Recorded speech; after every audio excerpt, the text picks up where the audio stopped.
반드시 거듭나야 될 것이기 때문에 예수님께서는 힘주어서 강조하신 걸 보게 됩니다.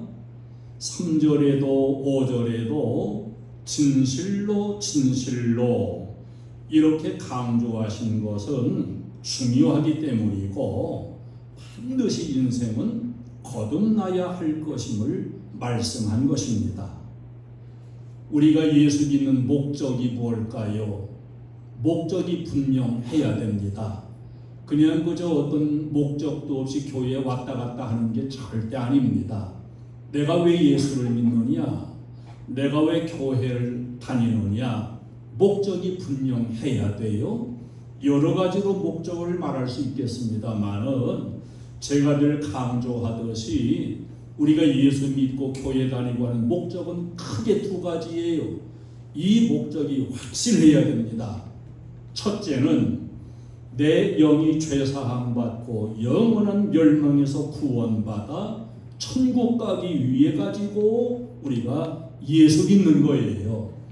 예수 아니고서는 구원이 없고 구원받지 못한 영혼은 사망, 죽고 망하고 지옥의 멸망 속에 처할 수밖에 없기 때문에 우리는 예수 믿음으로 구원받는 진리 안에 구원받기 위해서 예수 믿는 거예요. 구원받음이 없다고 한다면 구태여 우리가 예수 믿고 교회 다닐 필요가 없다고도 볼 수 있겠지요. 여러분, 반드시 내 영이 거듭나고 죄사함 받고 멸망에서 구원받고 천국 가는 이 목적 분명하게 세우시고 천국을 바라보면서 예수 믿는 신앙생활을 이루어 가시기를 축원합니다. 두 번째 목적은 영만 그럼 구원받고 천국 가냐? 아니지요. 이 땅에 사는 동안 우리 육신과 생활, 실제적인 삶에 있어서도 하나님을 잘 섬기고 천대의 복을 받기 위해서 그 목적을 가지고 우리는 예수 믿는 겁니다.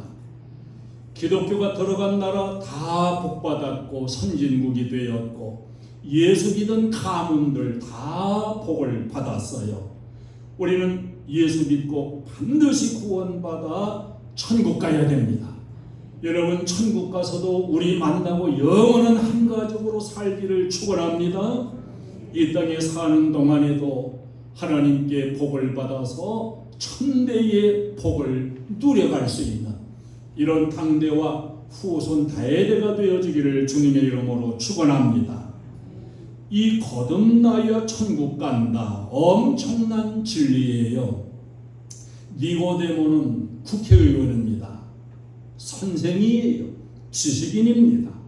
그런데 오늘 본문에 보면 이 니고데모라고 하는 사람이 예수님이 거듭나야 된다 이렇게 말씀하니까 거듭남의 진리를 이해를 못해요. 이해를 못해요. 어떻게 영으로 태어납니까? 어떻게 어머니 뱃속에 들어가서 또 태어납니까? 아무리 IQ가 높고 박사가 된다고 해도 육으로 난 자는 영의 진리를 이해하지 못한다는 사실을 잘 보여줍니다. 우리 기독교에 명언이 있어요.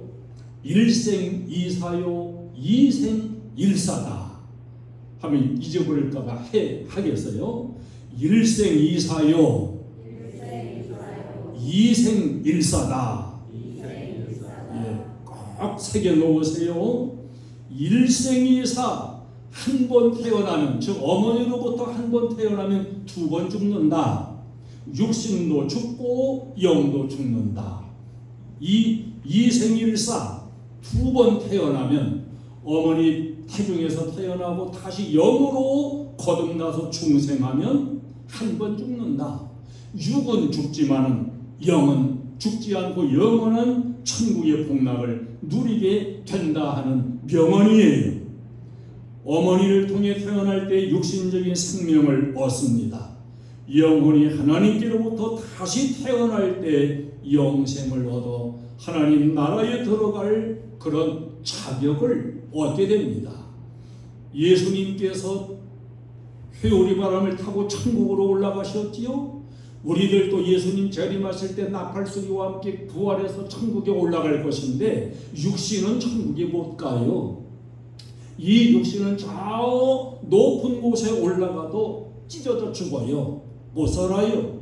부활체만이 저 공중을 뚫고 하나님 앞에 올라갈지라도 분해되지 않고 살아남을 수 있고 천국에 가서 영생을 누릴 수가 있는 겁니다. 여러분, 반드시 거듭나가지고 저 천국에 들려 올려져도 몸이 보존되고 생명도 보존되고 천국에서 영생을 얻어서 하나님의 나라에 알곡이 되는 이런 주인공이 되시기를 주님의 이름으로 축원합니다.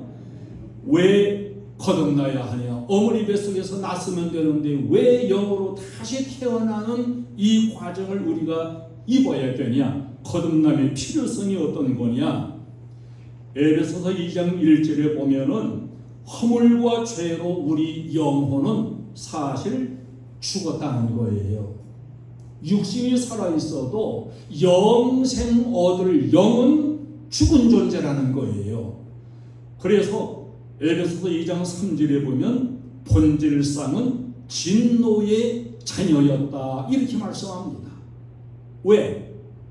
영으로 죽어있고 하나님의 자녀적인 축복을 받을 수 없는 존재니까 본질상으로는 진노의 자녀였다는 겁니다.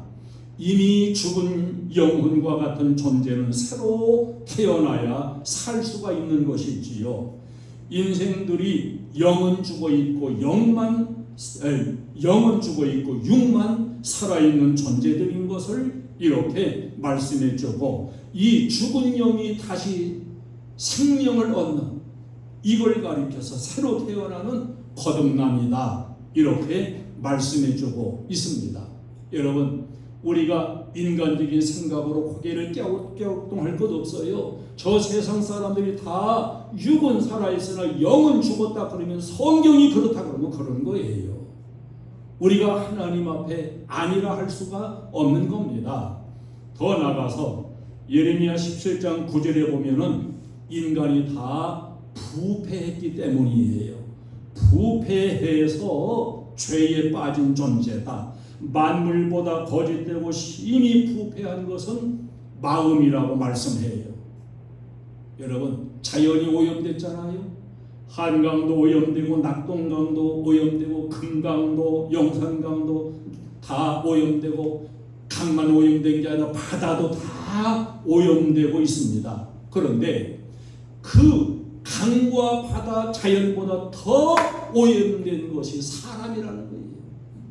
사람의 마음이 더 오염되고 부패되어 있고 이 부패되어진 그대로는 하나님 나라에 갈 수 없기 때문에 영이 거듭나야 된다. 더 나아가서는 에베소서 2장 2절에 우리 예수 믿지 않고 그 전에 살던 삶은 마귀를 따르는 삶이었다는 겁니다. 그때에 예수 믿기 전에 너희는 그 가운데서 행하여 세상 가운데서 행하여 이 세상 풍조를 따르고 공중의 권세 잡은 자를 따랐으니 곧 지금 불순종의 아들들 가운데서 역사하는 영이라 이렇게 말씀해요. 저 세상 사람들 눈으로는 아무 차이가 없습니다. 근데 우리는 성령을 따라 사는 사람이고 저 세상 사람들은 세상 영을 따라 산다는 거예요. 이 세상 영이 바로 불순종의 영이고 마귀의 영이라는 것을 말씀하고 있는 겁니다. 그래서 진노의 자녀이고 아무리 신학 박사가 되고 목사가 되고 장로가 되고 집사가 되고 아무리 교회를 오래 다니고 그래도 거듭나지 아니하면 결국은 불순종의 영에 속해 있다. 불순종의 영에 속해 있다는 것은 마귀의 자녀이고 지옥 갈 사람이라는 겁니다. 그러므로 우리의 영은 반드시 거듭나야 되고 거듭나지 않은 영혼은 생명 자체가 없기 때문에 예수님께서 거듭나야 될 것을 힘주어 말씀한 거예요. 우리도 다 거듭나야 되는 사람이고 예수 믿는 자는 이미 거듭난 자인 줄로 믿습니다. 그럼 어떻게 거듭나냐? 중생의 방법은 뭐냐? 무엇보다도 생명의 씨, 영생의 씨가 되신 예수님이 우리 심령 안에 계셔야 됩니다. 남성의 생명씨가 들어올 때 여성은 생명을 잉태하지요. 요한복음 1장 12절에 영접하는 자, 곧 그 이름을 믿는 자들에게는 하나님의 자녀가 되는 권세를 주셨으니, 생명의 씨가 되신 예수님을 영접한 그 속에 새로운 생명이 탄생되는 걸 말씀해 주었습니다. 요한복음 6장 47절로 51절에 보면은 진실로 진실로 말씀하면서 믿는 자는 영생을 가졌나니, 여러분, 믿음의 사람은 이미 영생을 가졌다는 거예요. 할렐루야. 내가 곧 생명의 떡이다. 나는 하늘에서 내려온 생명의 떡이므로 사람이 이 떡을 먹으면 영생한다고 예수님을 가리켜서 떡이라 그랬어요. 예수님을 영접하는 것은 떡을 먹는 것처럼 내 안에 모셔드리는 실제적이라는 거예요. 선악과를 따먹은 인생은 죽음이 왔잖아요. 예수님 떡을 먹으면 영생으로 바뀌어진다는 걸 말씀해주고 있습니다. 요한일서 5장 12절에 아들이 있는 자에게는 생명이 있고 하나님의 아들이 없는 자에게는 생명이 없느니라.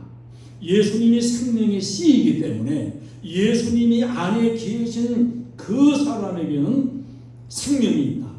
그러나 예수님, 하나님의 아들이 없는 자에게는 아예 생명 자체가 없다는 거예요. 계란이 있지요. 계란이 유정란이 있고 무정란이 있습니다. 유정란은 따뜻하게 이렇게 열을 가해주고 이렇게 품어주면 거기서 병아리가 나와요. 왜 그렇습니까? 그 속에 생명 씨가 있기 때문이에요. 근데 무정란은 아무리 따뜻하게 해줄수록 골아버려요. 왜? 생명 씨가 없기 때문입니다. 우리 속에 예수님 생명 씨가 있으면 육은 죽지만 부활의 그 부활체 생명이 다시 부활하고 영생을 얻게 되는 진리를 가르쳐주는 것입니다. 오늘 본문에 보니까 예수님은 물로 거듭난다 그래서요. 이 물은 깨끗하게 씻는 상징인데 물은 말씀을 의미한다고 성경 여러 곳에서 연결시켜 주고 있습니다. 에베소서 5장 26절에 이는 곧 물로 씻어 말씀으로 깨끗하게 하사 그랬어요. 물은 말씀이고 이 말씀으로 깨끗하게 우리 죄를 씻는다. 요한복음 15장 3절은 너희는 내가 일러준 말로 이미 깨끗하여졌으니 말씀이 내 속에 들어오면 우리의 죄를 씻어내고 세상 걸 씻어내고 깨끗하게 영생 얻을 영으로 이렇게 바꿔주신다는 걸 말씀해요. 요한복음 1장 14절은 말씀이 육신이 돼서 우리 가운데 오셔서 거하신 분이 예수님이시다. 물은 말씀이요 말씀은 본질이 예수님이라는 걸 이렇게 연결시켜 주고 있잖아요. 씨 뿌리는 비유가 있습니다. 씨는 말씀이라고 했어요. 그러므로 우리 속에 말씀의 씨를 잘 받아들여야 돼요. 아멘으로 받아들여야 돼요. 우리 마음속에 말씀이 들어오면 그 말씀이 우리를 깨끗하게도 하고 거듭나게도 하고 영적인 생명도 지켜가게 하는 겁니다. 아무리 심어도 받아들이지 않으면 천국의 알곡은 될 수가 없는 거예요. 그런데 보세요. 고린도후서 4장 3절로 4절에 보면은 이 복음 말씀이 가리워지는 경우가 생겨요. 말씀이 나에게 잘 다가오고 아멘이 되고 내 모든 육적인 걸 씻어내고 거듭나게 하고 이렇게 복음의 말씀이 역사하면 얼마나 좋겠습니까? 그런데 만일 우리의 복음이 가리웠으면 망하는 자들에게 가리워진 것이다. 이 말씀이 자꾸 가리워진다는 거예요. 가리워져. 내 말씀으로 받아들여서 내 말씀 그 영생의 씨가 되면 얼마나 좋겠어요. 근데 이게 가리워지니까 마음밭에 들어오질 못해요. 망하는 자들에게 가려진 것이라 그랬고, 누가 가리는지 아십니까? 이 세상의 신 마귀가 복음의 광채가 비치지 못하게 한다. 자, 성경의 진리는 너무도 분명하고 확실해요. 이렇게 제가 열심히 설교를 해도 성령의 은혜 속에 마음이 열려진 사람에게는 말씀의 씨앗이 들어와요. 그런데 생각이 세상적이고 아직도 영적인 면이 없고 이런 사람은 이 마귀가 와가지고 자꾸 이 복음의 그 말씀 빛을 자꾸 가려요. 그러니까 내게 오지를 못하는 거야. 여러분, 이것처럼 불행스러운 일이 어디 있겠습니까? 그래서 말씀 앞에는 마음을 열어야 해요. 이 말씀을 빛같이 받아들이는 이런 자세가 되지 않으면, 예수님도 그랬잖아요. 좋은 씨를 뿌리는데 마귀가 와서 가라지를 심었다. 이 마귀가 가라지를 심을 뿐만 아니라 말씀이 내게 오지 못하게 자꾸 말씀의 광채를 가려서 방해하는 거예요. 그러니까 말씀 들어도 영 재미도 없고 뭔 말씀인지도 잘 모르겠고, 여러분, 이게 보통 영적인 문제가 아닙니다. 베드로전서 1장 23절에서는 너희가 거듭난 것은 썩어질 씨로 된 것이 아니요 썩지 아니할 씨로 된 것이다. 생명 씨가 썩지 않을 씨가 들어와야 되는데, 이 씨는 바로 살아있고 항상 있는 하나님의 말씀으로 되었느니라. 아멘. 그래서 우리는 이 말씀을 잘 받아야 되는 거예요. 말씀을 내 말씀으로 받아서 말씀을 내 심령밭에 심을 때 그 말씀에서 싹이 나고 그 말씀 우리를 거듭나게 만들고 영생의 존재로 만들어가는 것입니다. 더 나아가서는 성령으로 거듭난다 그랬어요. 자, 어머니 뱃속에서 태어난 건 육입니다. 영이 다시 태어나는 것은 말씀 속에 성령이 역사할 때 거듭난다. 자, 여러분, 예수님께서 동정녀 마리아 몸에 성령의 능력으로 잉태된 거 여러분 믿으시나요? 이건 믿으면 다 믿을 수 있어요. 자, 성령이 역사해서 마리아가 그랬잖아요. 난 남자를 알지 못하는데 어떻게 아이를 낳습니까? 아니다. 남자의 씨로가 아니라 성령의 능력이 내 속에 임하여 하나님의 아들이 잉태된다. 이것 믿을 수 있다면 거듭남의 진리도 얼마든지 믿고 아멘할 수 있는 겁니다. 예수님을 잉태시킨 분이 성령이에요. 그 성령이 바로 우리 속에도 새로운 생명으로 거듭나게 하시는 역사를 이루시는 분이 또한 성령이십니다. 성령은 우리의 마음을 열게 하고 말씀을 깨닫게 해요. 예수님은 이 성령의 신비로운 역사를 가리켜서 바람으로 비유를 해요. 바람이 분다. 바람이 이무리로 부는데 보이진 않아요. 그러나 바람은 분명히 느낄 수 있는 것입니다. 바람이 불으면 시원해요. 이 성령을 원어는 푸뉴마 이렇게 기록했는데, 이 푸뉴마라고 하는 것은 영, 바람 이런 의미를 가진 단어입니다. 새봄이 오면 봄바람이 살살 불어와가지고 이 봄바람이 불어오면 죽은 것 같은 나무에서 새싹이 돋아나요. 생명의 역사를 이루게 만드는 것입니다. 성령께서 우리 마음에 오셔가지고 깨달음도 주시고 회개도 하게 하시고 새 사람 되게 하는 역사도 바로 이 성령이 하심으로 성령으로 우리는 거듭난다. 제가 아무리 설명해도 핵심의 그 진리를 설명하는 건 불가능해요. 성령이 여러분에게 깨닫게 하는, 그 진리가 내 것이 되게 하는 이런 역사를 주시기를 축원합니다. 고린도전서 12장 3절에 보면 예수를 주 이렇게 고백하는 것도 성령이 아니면 안 된다 그랬어요. 예수님을 내 구주로 믿는 것, 고백하는 것, 확신하는 것, 이것도 바로 성령이 아니고서는 불가능한 역사다, 이렇게 말씀하고 있습니다.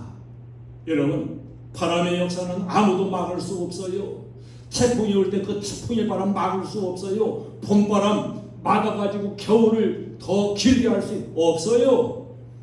아무리 여름에 더워도 가을에 서늘한 바람이 불어오면 그 서늘한 바람 막아버리고서 여름 더 오래가게 할 수 없어요. 봄바람도 늦바람도 춘바람도 바람은 막을 수 없는 겁니다.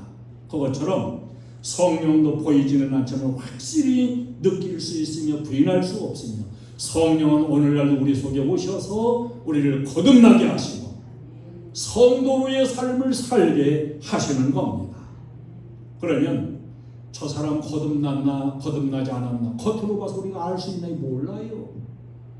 그럼 어떻게 거듭난 걸 알 수 있냐? 중생의 결과는 어떤 것이냐? 거듭난 사람은 어떤 표가만 있고 이렇게 써붙이고 이건 아닌데 삶 속에서 변화가 와요. 변화.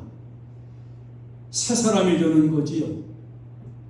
사도 바울은 본래 이름이 사울이었잖아요.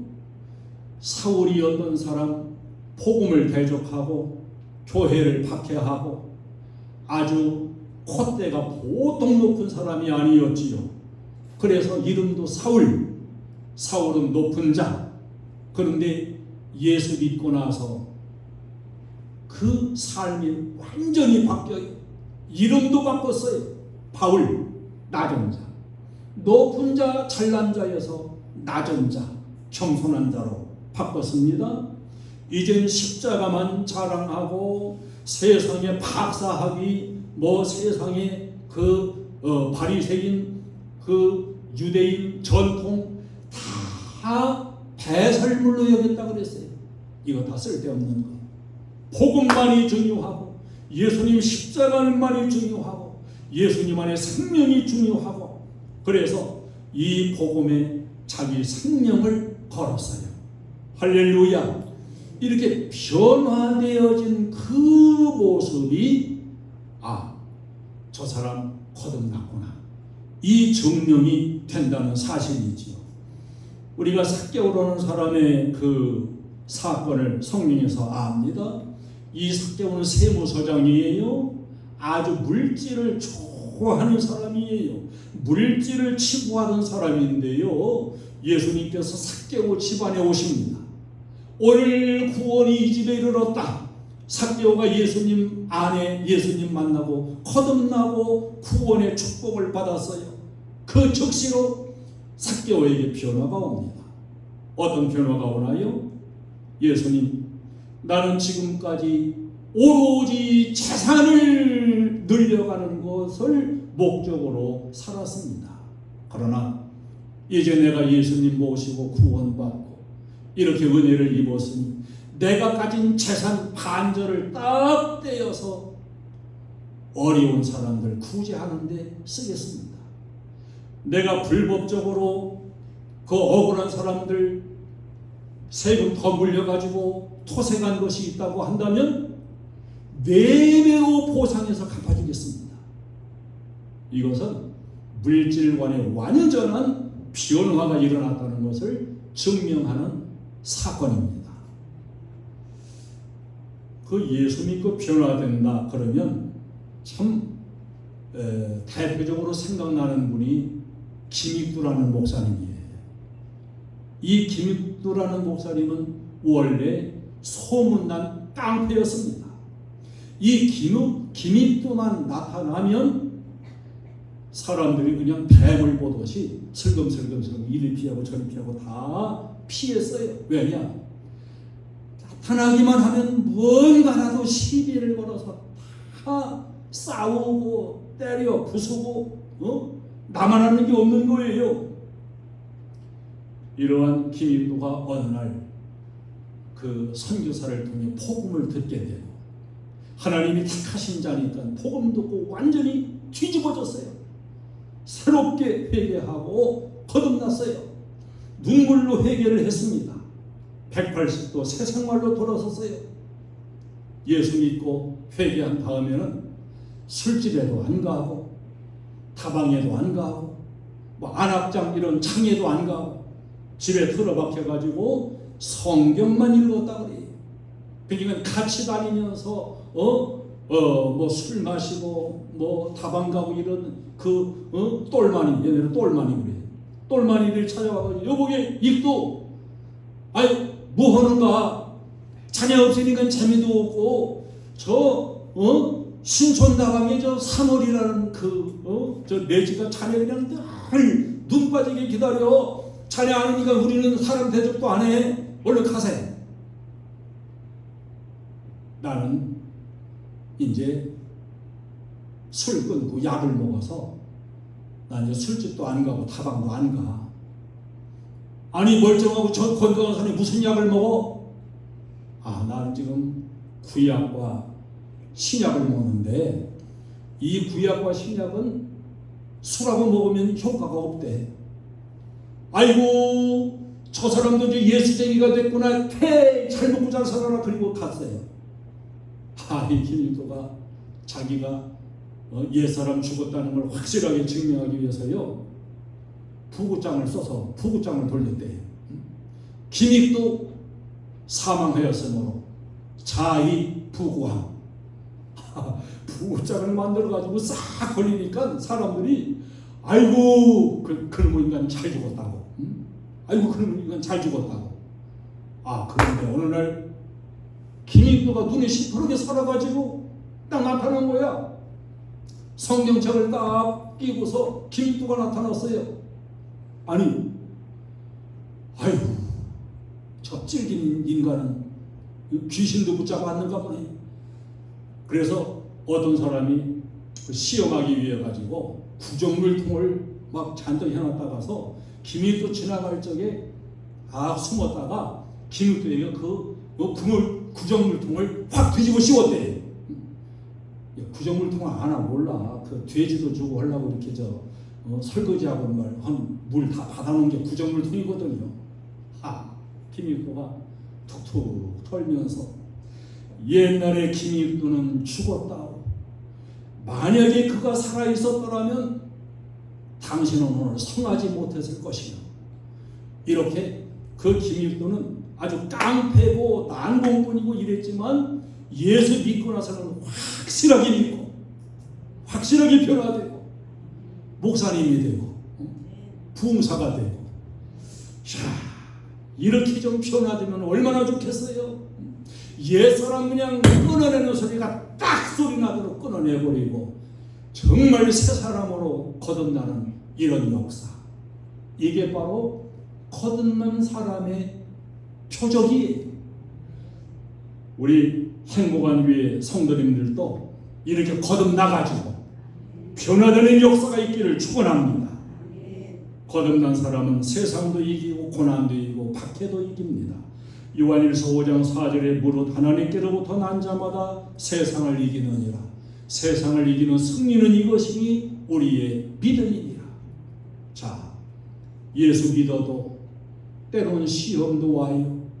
고난도 와요. 왜 그런지 모를 박해도 와요. 여러 가지 혼란도 와요. 그런데 거듭난 사람은 생명씨가 있기 때문에 믿음으로 그 모든 걸 이긴다는 거예요. 생명씨가 없고 믿음이 없는 사람은 그냥 주저앉아버리고 하나님이 계시다면 이렇겠냐? 하나님이 나를 도와주신다면 이런 어려운 일이 오겠냐? 주저앉아버리고 말지만은 거듭난 사람, 믿음 가진 사람은 세상에 다양할 힘도 생기고 세상을 헤쳐나갈 힘도 생기고 최후의 승리를 믿는 소망도 생기고 어떠한 시험과 고난이 와도 낙심하지 않고 짜증내지 않고 다 이겨나가는 승리자가 되는 것입니다. 여러분도 어떠한 내 마음에 들지 않는 어려운 일이라고 해서 주저앉는 게 아니라 믿음으로 그것을 이겨내는 승리자가 되시기를 축원합니다. 하나님을 사랑하는 사랑의 사람이 되어 하나님을 사랑합니다. 시편 18편 1절에 있는 대로 나의 힘이신 여호와여 내가 주를 사랑하나이다. 거듭난 사람은 하나님을 사랑하는 마음이 생겨요. 하나님을 사랑해서 희생도 하고 헌신도 하고 충성도 하고 즐겁게 순종하는 사람이 되는 것입니다. 시편 119편 72절에 보면은 거듭난 사람은 말씀을 사랑해요. 주의 입의 법이 내게는 천천 금은보다 좋으니이다. 설교를 듣는 것이 꿀 먹는 것처럼 달고 설교가 너무도 은혜가 되고 아멘하게 되고 이거 거듭난 증거예요. 영혼을 사랑합니다. 열정을 가지고 전도해요. 내 가족 예수 안 믿는 사람 전도해요. 내 이웃도 전도해요. 마태복음 5장 44절에 보면은 원수까지 사랑할 수 있는 사랑의 사람이 될 수가 있고요. 천국의 영원한 후사가 되는 것입니다. 하나님 자녀적인 특권을 가지고 기도하면 응답을 받으며 순간순간 하나님의 도움과 보호를 받으며 천국의 기업을 받을 후사, 하나님의 자녀적인 권세의 축복자로 온전히 세워지게 되는 겁니다. 예수님은 이 니고데모에게 역사의 한 토막을 인용해가지고 이 거듭남과 구원의 진리를 설명해 주는데요. 그 역사의 한 토막 인용된 것이 14절에 보면은 구리뱀 사건이에요. 저 광야에서 이스라엘 백성들이 육신적인 생각만 가지고 때마다 하나님 원망하고 모세 원망하고 이럴 적에 하나님이 징계로 불뱀을 보내가지고 물게 하죠. 불뱀에 물려서 그냥 온몸이 뚱뚱 붓고 열나고 죽어갑니다. 그런데 그들이 회개할 때 하나님이 모세에게 구리뱀을 만들어라. 구리로 불뱀 같은 뱀을 모양을 만들어서 장대에 높이 달아라. 그리고 이 구리뱀을 보는 사람은 살 것이다.